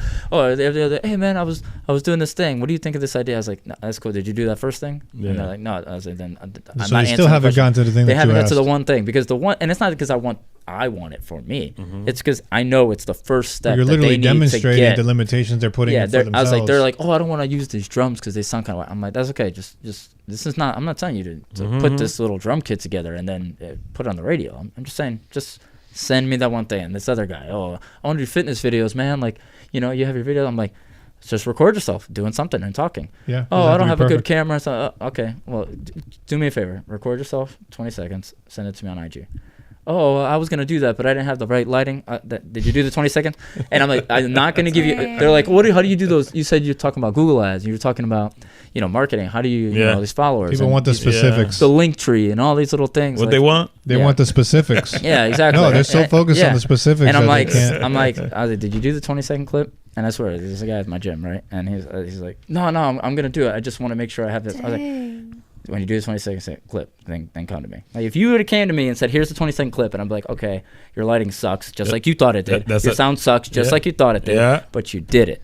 Great. Now you know. Now here's what you're going to do. Now that you have this, you're going to get this program. There you go. Add on. Or, okay, get a little light. There you add go. it on. Like, and start feeling some kind of progress. Because if you don't feel progress, you're not going to feel good about it. You know, it's just like anything else. I'm not going to sit here and post song after song after song after song after and get no plays without stopping and going, well, what's the problem? Yeah. Is it the product? Well, I like the product. I think it's good.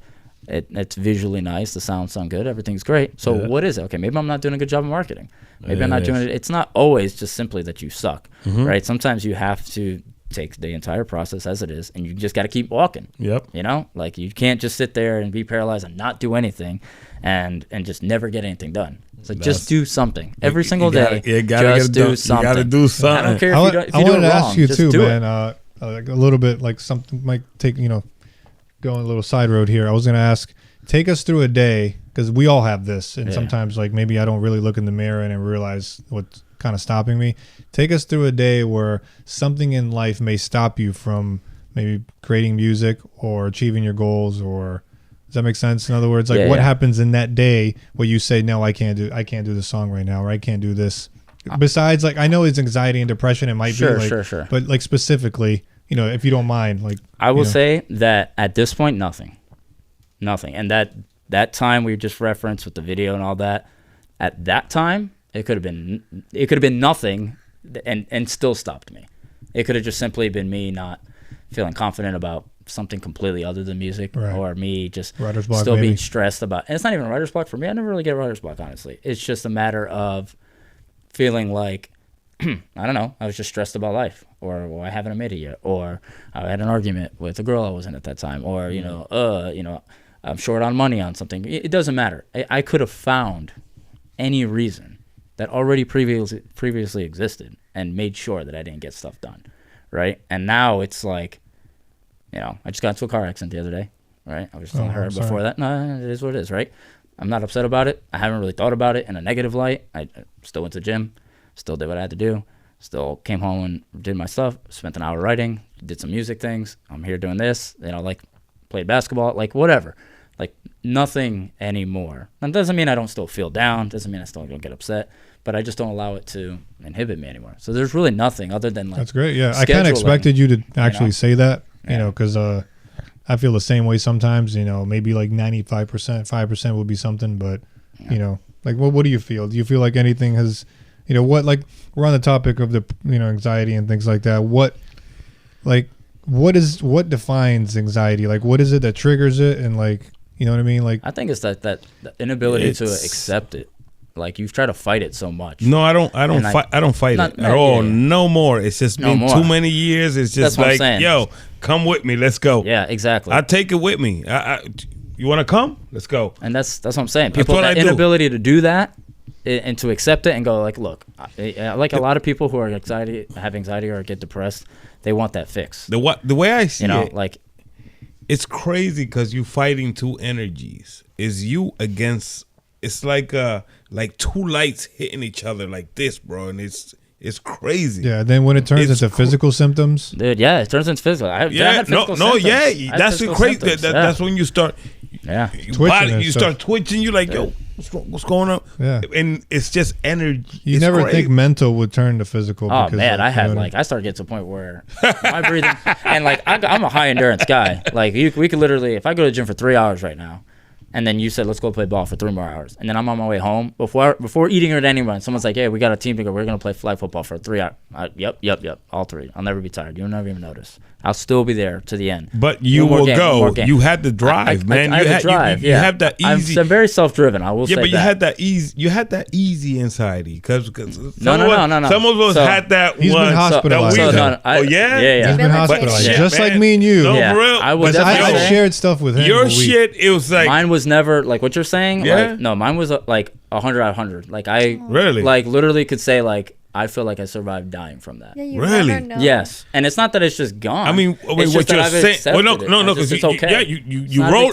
You telling her, come on, you want to come? Let's go. I'm still gonna write the song. I'm still gonna go to the gym. I'm still gonna that come one here. time, like I think it was in 2020. We were like, was it something about COVID? Breathe, bro. I couldn't even breathe. Yeah, exactly. So he asked me like, I can't breathe physically. Like I felt like I had bruises on my chest. I felt the same way. I started at that time and that year specifically. I started having these breathing issues. Yeah. I went to the hospital like 3 times.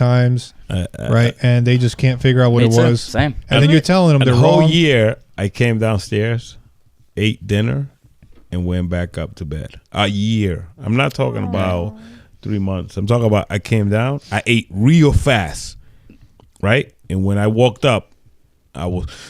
Was this the Same. year of COVID, everybody? Was it the first yeah, year? it just. But it wasn't. When was yes, it? but it I'm just wasn't curious. like because It's not of the related, isolation. of course. Yeah. It was. It's not related to COVID. Right. So it was Yeah, just that added a little bit because I could not leave the house, and Right. so I was like, "Yo, what?" You know what I'm saying? Dude. I really messed up a little bit, but it was just crazy. That's dude, I would strange. come down, eat, literally Yeah. go back to the I room was like and go. that. Yeah. I would. I mean, so for example, I'm very like, oh my bad. I'm very like, not hard on myself, but like I very much so feel like if I'm not doing anything to progress my situation, then this is who I am. That's it. Now, if I sit here and say I want to get in shape, and I say I'm not going to go today because I'm sad or blah blah, then Yeah. that means I'm accepting that who I am right now is what I'm fine with being forever. Like I'm very extreme about it, so I'm like, then get your ass up, go to the gym. let do me something, ask right? you guys a question. Since you guys went through the same thing, but I gotta ask you guys, how dark was the room you were staying for all that time? Not very dark. I'll tell you my experience. I'll break down everything that kind of happened. And then, but you was in a bright room. I mean, what do you mean? Like when it initially kicks on? No, I mean your room. How It was dark? How dim. bright? How It dim? was dim. But I, I mean, put, it I was- tried to put Me it bright. personally, It was always I had at a night. dark. No. My room was dark in the daytime and at nighttime, and Okay. that really, Yeah, yeah. that really, I see what that you're really, saying. That's not that, good. Yeah, that's not good. That's not but good. It no, harbors like stay in Actually- bed and call. dude, I let mean, me nothing. tell you something. Yeah, No, this is Yeah. important because I will go downstairs, I will eat, I will feel the sun for like 2 seconds, then I will go back up, and my room was dark. I didn't want no lights coming in, and if you knocked on my door, I was freaking annoyed. Like a vampire. I was See. like, no, I'm not. Please don't Like- come in here. Hold up, let me tell you. Yeah. And if you're gonna knock, make sure you do it real softly, cause I'm fucking mad. I wasn't mad, but I just don't want to. I didn't want that shock, or I didn't want that. So I went through that for a long time, and then I was like, yo, you know what? I started opening up my shades. I came off little by little. It took me a long time. It took me like about a year and a half. And then I started saying, you know what? Fuck it. Come with me. And I came out the house, and, it's crazy. Yeah, mine was real like, crazy Mine was shit, literally bro. like, no joke, and it's not even to like, this isn't better path or worse path or anything. Like that, I was like that for like one day. One day. And I tell you, here, let me tell you, One day, bro. And bro, I was swear there to- for months, But bro. here's the thing. It's not like I didn't get better. Like I was still feeling the same way. Okay. But like I would literally, like I said, I would go to the gym. I would leave the gym. Nobody knew. Everything was good, right? I Yeah. would leave the gym, and hide I would it. be like literally crying as I'm driving. Like not like crying, like thinking of No, something in particular. I'm understand- Just I'm with teary eyed you. for no reason, anxious as hell. Yeah. I would drive from the gym. I would leave, and I would go to Secret Lake Park, and nobody would be there. And because I was like, I don't want to be this person who just goes home, calls on balls, and does nothing, right? So like I would go to the basketball court after being at the gym for like 2.5 hours, and I would shoot around by myself for like 3 hours, just being out there. I was like, if I'm not gonna be productive in my room on the computer because I don't feel like I could do it in that setting, then I'm just gonna be out here and exhaust myself. All right, what Like, I'm gonna sit here. what about panic attacks? Anybody? Oh, I have Oh, panic yeah. attacks. Oh, I have panic attacks to the level, So- like he said, the hospital. Those I are the ne- cool I ones. never- Those are the real cool I ones. never had issues with like anxiety or panic attacks, and in fact, when Chris passed away, right, I feel like it was like a delayed response. So like Yeah. he passed away in 2019, and then the whole year 2019 went through, and me and her like we're stuck in the house, and this is what we did: we went and bought blackout curtains. That's what I bought. Yeah, so we got those, and we would block all the windows, and we would stay up to like 7 a.m. playing video games. Yeah, a good And friend of we ours died. and we then- wanted to make And sure sleep the sun, whole freaking day. yeah, and we wanted to make sure no sun was coming in. Yeah. So we would block them, and Yeah. we did this for the whole Yo, bro, year this is- 2019, no, right? This And is it. Like and we then spoke about this. And then 2020 came about, and I was like, you know what? I'm done with this. We got to get out of this. Like the whole year's passed. We got to get over the Pandemic fact that he hits. passed away. So Mm-hmm. we started getting gigs. I had a job for Rolex 24. I started filming this race car thing. I remember that. And then COVID happened, right? And then I'm like, oh my God, here comes another thing that's Yeah. going to keep us in the house locked up. So same thing, bro. 2020, it started all over again. Stayed in the house playing video games, blacked out curtains. Your anxiety And put you in a literally wheelchair. 2021. It was literally like New Year's. It was like the day before New Year's. I had woken up. It was like this stuff. It was like it was like pain shooting from my chest and He it would looked like numb he my was entire possessed. arm. It was weird. Right, I was like, bro, this is a heart attack right now. My whole left arm is numb and my chest is like in your head and now I'm dizzy. too. Right, so I Google this stuff Yeah. and it says heart attack, like dizzy, chest pain, left arm tingling. So I'm like, all right, I got to go to the hospital, whatever. And then I realized I was calling everybody, said they don't take nobody with no insurance or anything like that. So I was like, okay, let me just go to some clinic that I can just pay cash because I didn't have health insurance. Yeah. So we find this clinic, we go in there, and I look out, we pull up. I'm just doing like the panic or heart attack test, whatever it is, because I asked them, what do you do for it? And stuff, Exactly, EKGs. Yep, you already know. So there's like a whole line out the door, and everybody's waiting to get a COVID test. I'm like, we're gonna get COVID, and we never had it. Yeah. And I knew 100%. So I go in there, I do all these tests, EKG. She's saying, oh, you might get a heart artery blockage. Who knows what it is, but we'll let you know. The whole thing gets done. She's like, you're all clear. There's nothing wrong, whatever. And then from all that mess, I get COVID, but whatever. Okay, so a week later, these I got COVID because that stupid crap. Yeah. And then these weird like dizzy spells started hitting me. Yep. Right. Yeah. So I was like, everything started spinning. It started going up and down. And then so I couldn't stand or walk or anything. So I would just lay in bed. I would just stay in bed and I would cuddle up in like a fetal position. Mm-hmm. You know what I mean? I wouldn't go anywhere. And then one time it got really bad, right? It hit me really bad. And then I was like, yo, what's going on here? And then all of a sudden there's this, I don't know if you guys felt this, but it starts from like the gut, it's like the shooting, like a big bubble goes in here. And then everything just kind of numbs. I can't explain it, man. It's just bro, that's some weird shit. And I couldn't breathe. I could not breathe. I was yelling at her. I was like, call an ambulance right now. I don't know what's going on. Is this a stroke or something? Dude, it was nuts, It's not bro. funny, but I couldn't move. It happens. My body was like this. My body was like this. I was shaking. She's got videos of this stuff. I was like shaking. He couldn't move, and he was like, "Honey, I can't." Yeah, and I couldn't was like, move. "Is he freaking?" Bro, it's like I was looking at demons or something. I was scared seeing that. So they come, they do all these tests, nothing. And this happened within the next month and a half. This happened 3 times, and I kept believing it was something else, right? And they keep telling me there's nothing here, right? Yeah. So what I was gonna say was, I was like, yo, all these people are crazy. They're all crazy. They're misdiagnosing me, and that happens sometimes. Yeah. So I'm thinking they're mixed. Because he's Panic never had attacks. anxiety. I was telling her I got to go to some specialist out of state. That's what I was saying to myself. Yeah. They don't know what they're talking about. Right. I couldn't get out of bed, bro. I was in bed for like weeks, and I was like all my muscles are like, I was getting atrophy, all that. I was not eating. It was crazy, bro. I can't explain the feeling. And then my neck would tighten up. It felt like I broke my spine because I would feel pain if I just moved my neck just a little bit. All mental, man. All mental. It's crazy. It's all mental. The mental mind, dude. Trust me, I feel you. Because like I was just sitting there watching. I was actually feeling pretty damn good when I first had my panic attack. Like I was sitting on the couch, I had good breakfast going. Right. It's so weird, right? It I makes was no like, sense. it can't be mental because I was watching sports shows and like you make like that special breakfast like bacon. I was so stuff happy. Always came out at night. Dude, that's how lucky. But it's always when you're feeling good. Dude, I was feeling good. No, that's the thing. You like, yo, why do I feel so good? I was feeling great.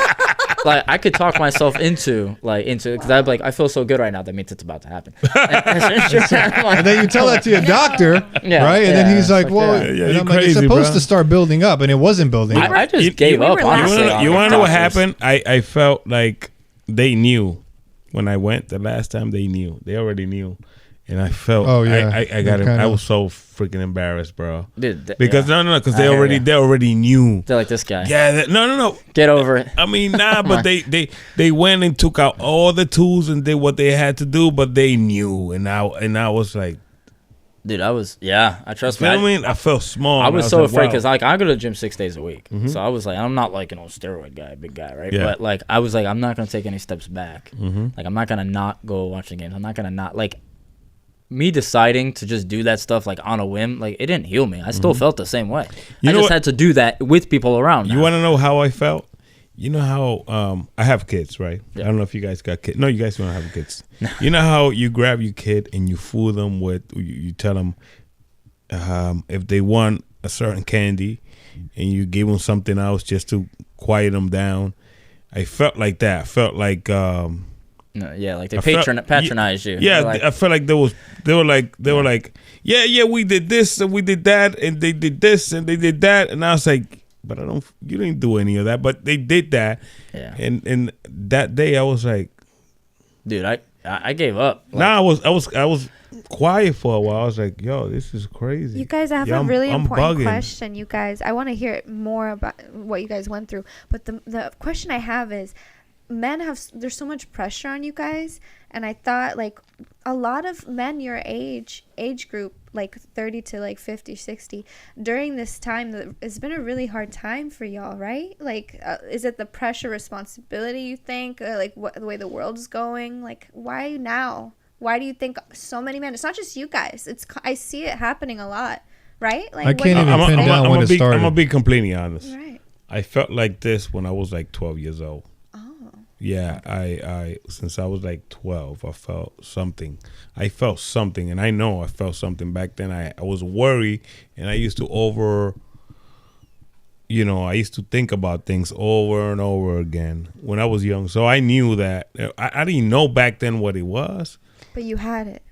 Exactly. So, as you get older, you ignore it. There's a time period where you're having so much fun in your life, right? Which is 16, 17, and then you get to 25, boom, you hit 30, bang, that's when you start settling down. You don't have all this stuff going on in your life, so you that's when it starts hitting you. But there's signs that you feel when you're young, and I know when I felt that way because my father's a doctor, and I'm gonna tell you what, he used to show up home with this little booklets with prescriptions that were coming up or promotions that they gave the doctors, and I used to read them, and they'll tell you what the symptoms were and what the side effects were, and on that specific disease that I was reading upon, I felt those symptoms without being sick. Oh, I see.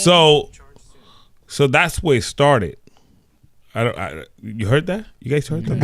I think it's the Instagram Live. Yeah. Oh, yeah. Well, anyways, but that's where it started for me. And I know, back then I was like 12, and I was like, yo. So you adopted that, like you felt like it was going on when it really wasn't, and so it must have like traumatized you a little bit.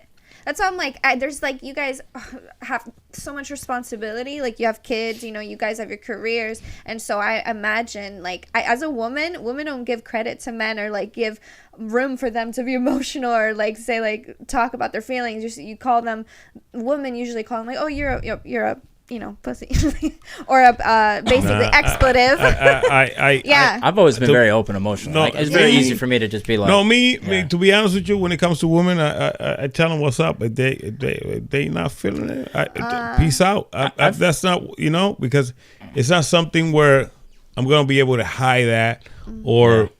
That shit is there. Yeah, I was very lucky. I had good supportive women in my life in terms of not just like my mom and sister. Me too. But like girlfriends and friends that are girls. Me too. I never had never had a girl that was ignorant about how I felt. You know why? Because I told them. And if I would have felt any type of disconnection with having any sympathy, not feeling sorry for me because I never stopped working, I never stopped doing my thing, but feeling what just saying, yo, I know how you feel type of situation, I walk away right away because that's not what I don't need that in my life. You understand what I'm saying? Yeah, of course. You don't need that. I say, like, for me, it's very easy for me to connect with people. Yeah. So I can always tell when somebody's not there, like they're sad or they're down or something's there. Like, that's just always been like my thing, right? So, like, it's very easy for me to connect with people to the point where, like, if you just met me today, there's really no difference between, like, I'm not going to act any different with my best friends that I've known my whole life. By the way, and listen, you who I just met today. Yeah. This is me. This is how I am all the time. I'm the same way. You can ask me anything. It doesn't matter. I'll tell you anything. If you feel down about anything, you can tell me anything. I'm always here for you. So, that's the case. But it's just, that's how I've always been. So, like, the anxiety thing kind of came out of left field for me. I never worried about a single thing ever my entire life. And it was just like you mentioned, like, what is that trigger, right? I mean, I'm not saying that it's automatically turning 30 and that's the thing, right. But that is around the age where you start to kind of reevaluate what you got going on and what you feel like where you think you should be. Yes. And then you start to analyze and overthink. Yeah, that's exactly what it is. Not only that, not only that, yeah. but you that's when you start thinking because you have less noise in your brain. That's when you start playing video games. That's when you start doing this. You start doing pleasurable things. Yeah, exactly. You start doing real things and you like, oh wait, I got to go do this for real. Yeah. Yo, no more school. I gotta go to work. Yeah. You feel me? I got a kid.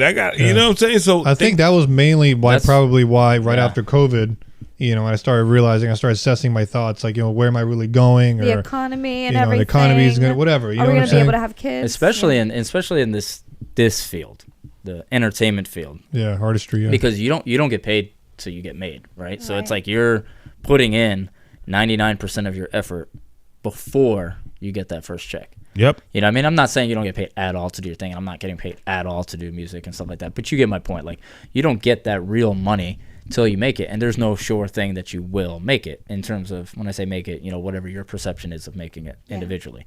But so everything's a gamble. It's your whole life is a Yeah, gamble. Then when this you could turn all like, be a failure. yeah, when you turn 30-ish and all that, Ryan, But 28, we got a to lot enjoy the moment. That's the most important thing that Yeah, has got us it's- through anxiety. Like you said, just keep going. that's what I say. That's my thing. Like, I'm going to keep going no matter what it is. I'm just going to keep, like, Yo, just this changing show everything. cannot turn out to be a fully inside show. So we're gonna have this kid right here gonna freestyle for us. I'm not going to freestyle. I did say Armin owes me a verse. I keep trying to I get him gotta on a give song. What kind of verse do you need? Okay, whatever you want, man. Yeah. You give me. We gotta get George back real quick. I want to ask you. George. This is more so that me and you would probably know this more because we went to the same school. Did you ever get involved? And I know we went to the same school. We did kind of music a little bit. We played basketball more so than we did music. So we played about a lot of basketball. We were in those leagues. We kind of had like different teams and okay, so consistently going to the same parks. Yeah, exactly. Yeah. So we would call each other. We were always the skinny guys. Yeah. I'm still skinny, but we're the skinniest ones. Yeah, me, him, and this kid I was Juwan. scrawny, yeah. We're super scrawny. He was like I me. was probably I looked probably skinnier than he did because at least he was tall. Yeah. Posing. You know, I was just like medium-sized skinny, not too small where it's like Tayshaun Prince, man. That's what we used to Reggie call you. Miller, Now we call Juwan Tayshaun Prince. But yeah. All right, man. Well, thanks so much for coming by, bro. No, dope. Yeah. You know, appreciate your time, and Karina and Oli, and yeah, we'll be back next week again, and hopefully you guys will see Charles again. So yeah. Always down. stuff. What's up, Always bro? down.